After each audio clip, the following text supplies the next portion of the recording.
Ooh, what's up, Samurai? We are back in some more Trove. Luxion's here. I also finally disabled my loot collector mod. I was actually going to end up recording the next 45k video. Spoiler alert, it's going to be your boy Gunslinger, but I'll probably have that video go up tomorrow. So for today, we've got Luxion chilling down here in his new fancy area. I don't know whether or not you guys got this new fancy area on console. So one thing I did want to mention that I found very odd is that we've got, you guys on PlayStation and Xbox got half of the Gunslinger update, but you didn't get the Gunslinger part of the update. It's very, very strange. So one thing you'll note is whenever you interact with NPCs, you can actually see, you can select each of them and it shows the currency in the bottom right appropriately. And it also will say, I guess these guys don't say, it'll say when the shop restocks. And that apparently has already gone live on console. But anyways, let's check out yo boy. Is it any good? I don't even remember where this ally came from. Oh, we got Unyielding though. Okay, yeah, that's good then. That's the big boy one that you want to keep your eye on because Unyielding is it's gonna be crazy. So the weird thing is that it doesn't seem to have any indicator saying, like implying that this is a timed exclusive item. So basically he's here for 2 days, 16 hours from now, at least the time that I'm recording this, and then Luxion will be gone away. And then it doesn't seem to say when Luxion himself refreshes, but he's on a bi-weekly schedule. So he's not here this next weekend, but he's the weekend after. Anyways, Unyielding is almost always going to end up being a lot of flux. That's actually cheaper than I was expecting. Not bad though, especially considering 25 dragon coins, only 25 dragon coins, and people are selling this for 300k each, if not higher than that, depending on if you're on PC or console. But anyways, the big reason why is because Unyielding is, of course, one of the mandatory emblems that you should get in the game because it grants you brief invulnerability. So you know how one of the things that I still remember when I first started playing Trove, and those of you that are new to the game are probably gonna be like, what the heck, is you don't have any invulnerability frames after you take damage, and so enemies can literally just melt your health because they can all just team up on you, right? So Unyielding kind of negates that, because if you combine it with Death Defying, then it means when an enemy kills you, your Death Defying will trigger, and thus Unyielding will trigger, which gives you a barrier for a few seconds. Anyways, let's just move on to the next thing, which is going to end up being the Lunar Knighted Cubesley, which is, okay, it's an event item. 135 max health and 45 stability.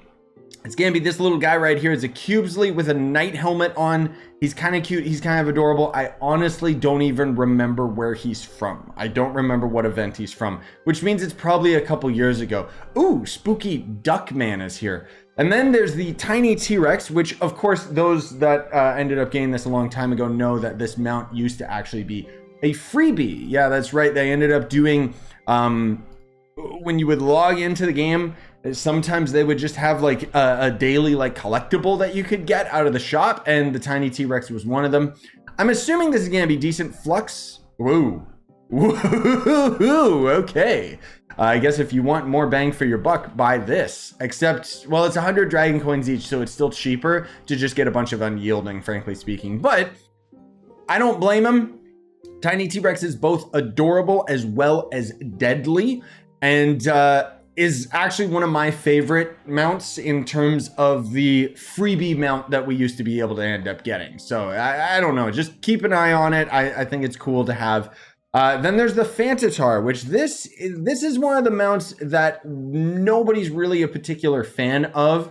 If you are, sound off in the comments, you go right ahead. But frankly speaking, I don't think, yeah, people are charging high amounts for this just because the dragon coin cost. But you can see the mount itself is just, I don't know, it's like a puke gross green. I know it's supposed to be like a poltergeist kind of thing, but it's just, I don't know. I'm not really into the centaur mounts in general, let alone it being this old green guy. I mean, I do appreciate the VFX of the footprints and everything. You know, there's quite a bit of nice detail to it.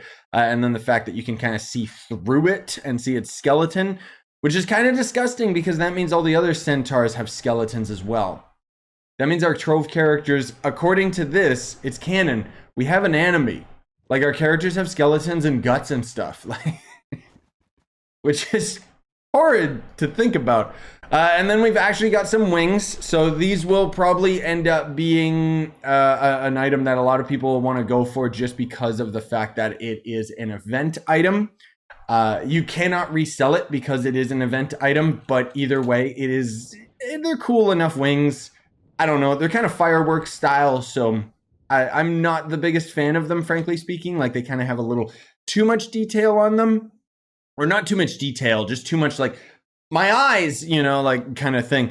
But they're still neat. I do think that the VFX on them definitely works, and they definitely do look like fireworks, right? And then there's going to be the Luxion style stash. So in the style section, there's hats, weapons, so on and so forth, and there's all these different categories, right? So the Luxion equipment style will unlock a random seasonal event pinata or Luxion equipment style you don't already have. So seasonal being like spring, summer, whatever. It'll give you one mastery. It's pretty useless. And then there is the Streamer Dream Box, the version 1 Streamer Dream Box. So this is the Streamer Dream Box that has my ally in it, which is the Playful Scytheling. I don't know why it says it's tradable. That'd be kind of cool if these were tradable. But anyways, let me know if you want in the comments which ally you end up getting out of this, because these are kind of the OG ones. Some of these are pretty cool. Some of them, I don't know, visually they're cool, but some of them also not so much. I don't know. And then, of course, there's going to be the Golden Hoard Dragon Soul, which is definitely going to be worth it if it's your first time seeing Luxion, because you'll end up getting all of the progression towards this badge slowly over time. It takes a couple months to get all of the dragon souls, and as you consume them, you get more and more badges and so on and so forth. It's definitely worth going for just because the sheer amount of mastery you get out of it, as well as the additional stats and stuff like that.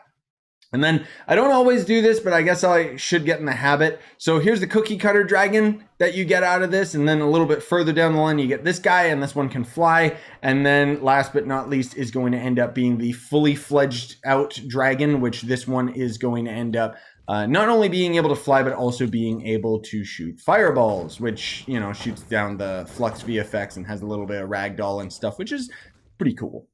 Again, it's very, very strange that you guys have the half of the Gunslinger update on PlayStation, Xbox. You don't have it on Nintendo Switch. Unfortunately, I didn't see any update to the Switch version of the game. The weird thing is that you have like all that quality of life stuff with the merchants' shops, and yet you don't have these merchants sitting here and pushing you towards the cash shop, which honestly is not that big of a deal anyways, that these guys aren't there for you, because I mean, it's all just cash shop oriented junk anyways. But yeah, again, my theory towards the Gunslinger update is that on console, you guys are more than likely, can you stop showing Despoiled Divinity? I know what Despoiled Divinity is. More than likely, you're going to end up seeing the Gunslinger update come out with whatever other big update they've got coming. I just assume they're going to squeeze those two together for you guys. Who knows? Who cares? We'll see what happens. You know, we've got some exciting stuff coming out this month, unrelated to Trove, like the Resident Evil remake and Diablo 4 beta and stuff. And today I'm going to be playing that Wulong Dark Souls Neo game. So I'll probably be setting up to stream that shortly after I publish this video. But you can come out to that if you want. Smash like, sub for more, buy the merch you want, support the channel. Blah. Oh, hi, Mark, and have a wonderful day, everybody.